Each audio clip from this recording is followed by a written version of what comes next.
Welcome to this edition of The Lead. I'm Gabriela Villamonte. Let's get started. We're looking into Women's History Month, the progress made, and what is going on today.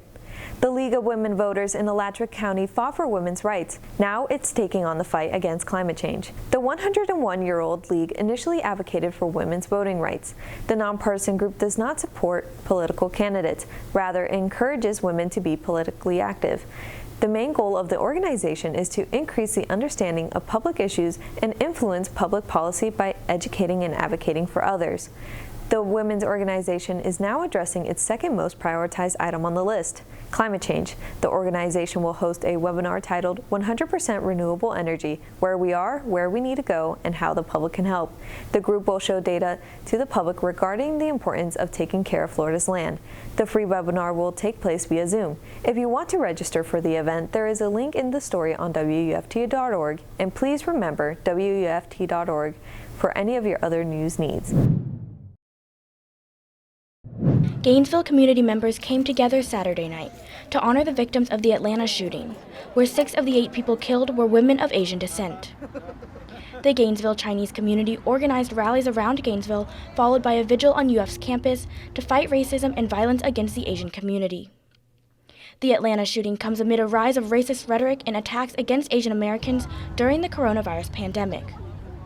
UF student Oriana Melades has close friends in the Asian community. She came out to show support.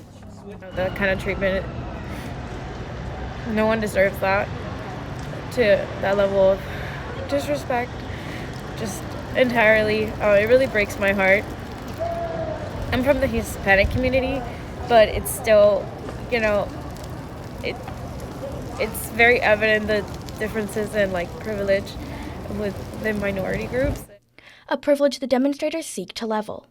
And Gainesville, City Commissioner David Arreola says, is a safe place for the Asian community to do that. For what it's worth, in Gainesville we harbor no hatred and we don't tolerate it. And in our community we're going to stand up for people when they're hurting, and we're going to come together. Gainesville was one of the first 5 cities in the United States to see the beginning of the modern women's liberation movement. Partial credit for this achievement is given to the Gainesville Women's Club.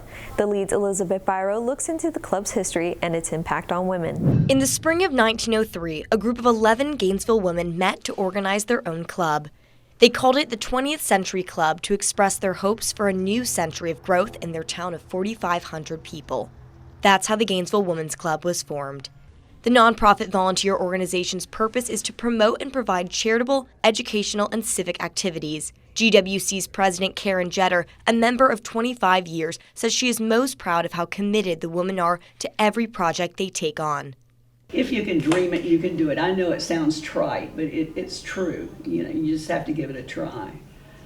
So anything in the community that people feel a need for, if it comes before us, we can usually find some way to answer. With an original membership under 50 and dues of 50 cents a year, the women were able to pile together their scarce resources and set up a small lending library of just a few shelves of books.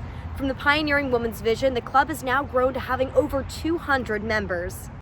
From standing on the forefront of the suffrage movement to working with veterans, providing school supplies and instruments to children, building countless libraries and parks, the women have continuously fought for equal rights for all people. Jetter says she's grateful for the women who came before her. Still, she says more work needs to be done. And it's changed a lot, but this gender thing is, it's going to take a lot more educating and getting used to for some of the male gender, I think. And they've got to understand that everybody should be on an equal footing as far as respect is concerned. Jetter says GWC will continue to be a part of that fight and a force for the betterment of the community. Elizabeth Byro, The Lead.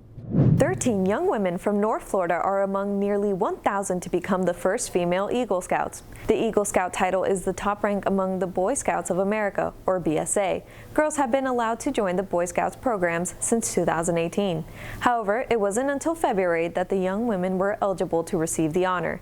Only 6% of Scouts ever reach Eagle status, which requires 21 merit badges and a large service project. This episode is dedicated to the progress women have made throughout history. Now the Lede's Anthony Maltato introduces us to some of Florida's most influential women. From environmentalists to politicians and everywhere in between, Florida has a rich history of groundbreaking women. Let's head to the timeline and take a look. Mary McLeod Bethune was a civil rights advocate and educator. In 1935, she founded the National Council for Negro Women and eventually started a school for black students in Daytona Beach. It's now known as Bethune-Cookman University. Ruth Bryan Owen was Florida's first female U.S. representative, elected in 1929. According to House Archives, she was known for her strenuous campaign efforts, oratory, and devotion to her constituents.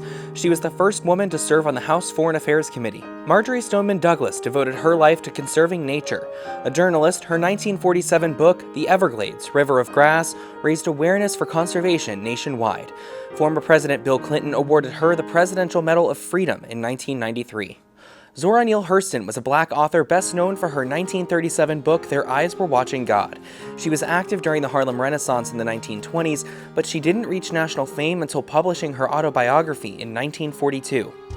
Originally buried in an unmarked grave, her epitaph now reads, Zora Neale Hurston, a genius of the South. Beth Johnson was the first woman elected to the Florida State Senate. Johnson was one of the leading advocates in establishing the University of Central Florida.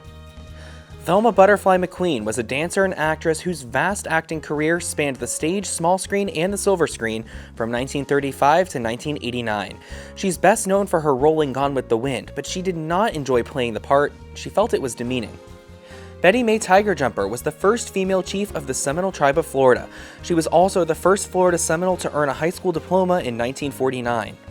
And Paula Hawkins was the first and only woman from Florida elected to the U.S. Senate. She served from 1981 to 1987. That's all for this history lesson. Anthony Montalto, The Lead. That's it for this edition of The Lead. Be sure to tune in on Wednesday for our next episode. I'm Gabriela Villamonte. Have a great week.